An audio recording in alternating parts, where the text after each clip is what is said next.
Hey guys, it's me, Nasara. I've been wanting to do a book review, but when I'm at home, I get very distracted or I have the baby. So I'm like, okay, well, let's do it here in the car. So the first book is YNAB, You Need a Budget.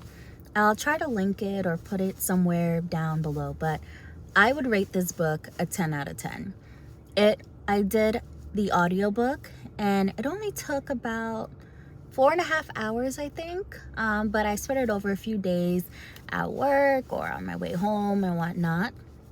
And this is one of those books where you're gonna want to take notes. At least I wanted to take notes. I'm not gonna go over everything. I'm just gonna give a broad overview. There are 4 main rules in this system. First of all, as you could probably tell by the name, You Need a Budget.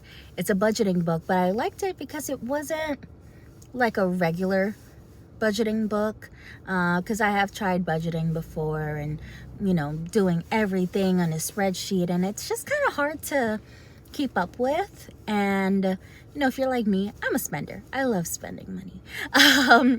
It's just hard to stick to a strict budgeting plan. And so one thing I liked about this is that there is a level of flexibility in it, and he really goes over the mindset of money. And the first rule is assign a job to every dollar. Every dollar you have needs to have a purpose, and you have to prioritize your money. So it's not just about putting groceries, this, blah, blah, this, blah, blah, this.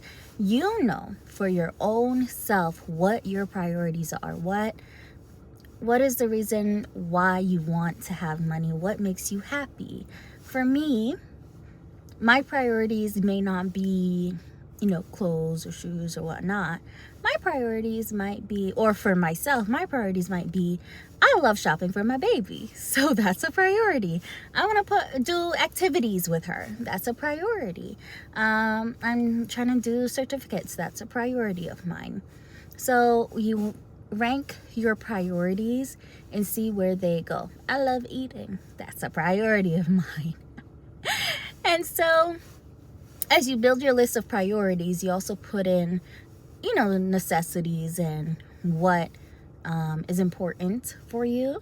So for example, if you have a going out budget, but really going out to eat is not really that important, and you would much rather have money to go to museums, I don't know, then okay, well, I could rank that lower and I could put this higher. So that was really cool and interesting to me. The second one, well, not the second rule, but still on the first rule, making every dollar have a job. One thing that he really emphasized was the fact that instead of planning ahead with your money, plan for the dollars that you have now, which makes a lot of sense. Because before, when I would try to budget, I'd be like, okay, well, when I get this check, I'm gonna do this, this, and that. That is kind of how you stick to living paycheck to paycheck, and it kind of makes you go over your means or spend money that you don't have just yet. And so what he was saying is, even if you got $5 in your bank account now, plan out a job for that $5. Don't wait till you have your next check, because this serves 2 purposes. First, you're not overspending because you're thinking you're going to have more than you actually have. But 2, it helps you to be realistic with your current financial, like where you are financially right now. You're not thinking, oh, well, I'm going to have blah, blah amount of money and whatever. No, right now I have another week for my next paycheck and I'm already down to my last $50. So it shows you like, okay, well, these are my spending habits and, this is where I am now. Okay, so now the second rule is to embrace your real spending patterns, or no, your real expenses. There we go.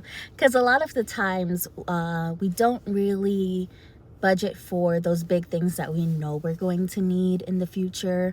For example, if you do your car insurance every 6 months, that bill, if you're gonna have to register a car, if you know that you're gonna replace your roof, or you're gonna be moving and moving costs, whatever, treat those like goals. Even if you don't have a specific number, like, okay, this is gonna cost X amount, you kind of know where you're gonna go, where you're gonna spend.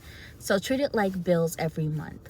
So for example, if your insurance is $600 and here in January it'll be due July, every month, whatever 600 divided by 100, you would save 100 every month. And you'll treat it like a bill, as a non-negotiable. That way, when it comes, you don't have to reach into your savings that you've been saving or whatnot.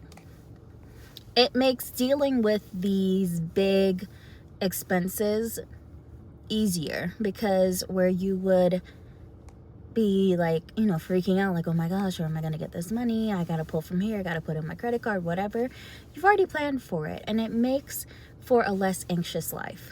The third rule was roll with the punches, which I really liked. He said something along the lines of, a budget is not static. You have the ability to change it around. Changing your budget does not mean failure. It just means that you're adaptable. Some months you're not going to need to put, $150 to dining out. Like in the wintertime, I'm not going outside my house.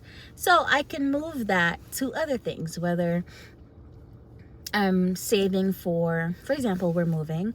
I'm saving for new furniture. I can move what I would have spent in my budgeting for my new furniture fund. And then also, one thing that he did mention is budget for the fun things. I know myself. I love impulse buying. So I budget for that. I'm putting aside a specific amount of money every paycheck where it's like, all right, I know I'm going to have something that I can't live without and I need it right now. This is the money for it, because the spending might be impulsive, but where the money comes from is not impulsive.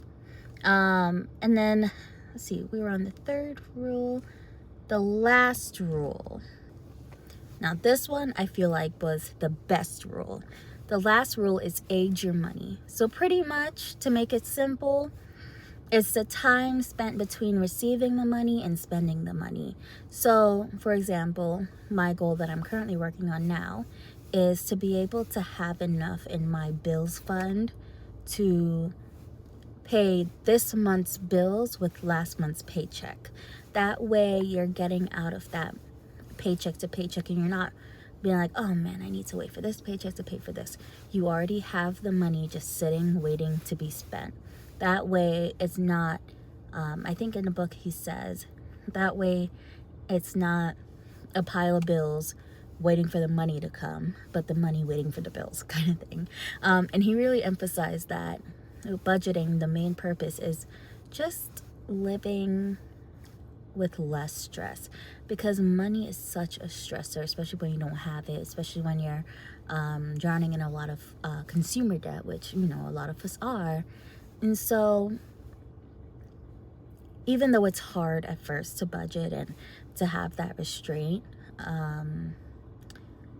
doing it will free up a lot of money. Because if I went through my spending and I realized all of the money that I'm spending every single month repaying for things that I've already bought in the past, a lot of those things I don't even use now, I don't even want now.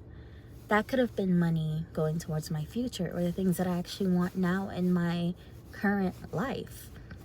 So yeah, I think this book is great. It was simple. It was very straightforward. It had a lot of actionable tips, which I like. I'm not really into like abstract books, especially when it comes to budgeting and whatnot, because I just want to know what to do. I don't don't need the theories. I don't need the economics behind it. Just tell me what to do. Just tell me how to live my life and be good. It's really what I want at the end of the day. So yeah, I'll try to find a link with the books. I used Ever and. It used to be Scribed, but they changed the name to Ever and. That's where I listen to all my audiobooks. And anyways, I hope that you guys liked it. I am listening to another book on like saving, the Spender's Guide to Saving, I think it's called. So once I finish that, I'll let you guys know. And then I also am getting Psychology of Money, which is like super highly rated. So we'll see. Anyways, I'll talk to you guys later. And I hope that you guys all have a wonderful day. And on whatever journey you're on, good luck. Like, subscribe, do all that jazz, share, whatever. All right, bye.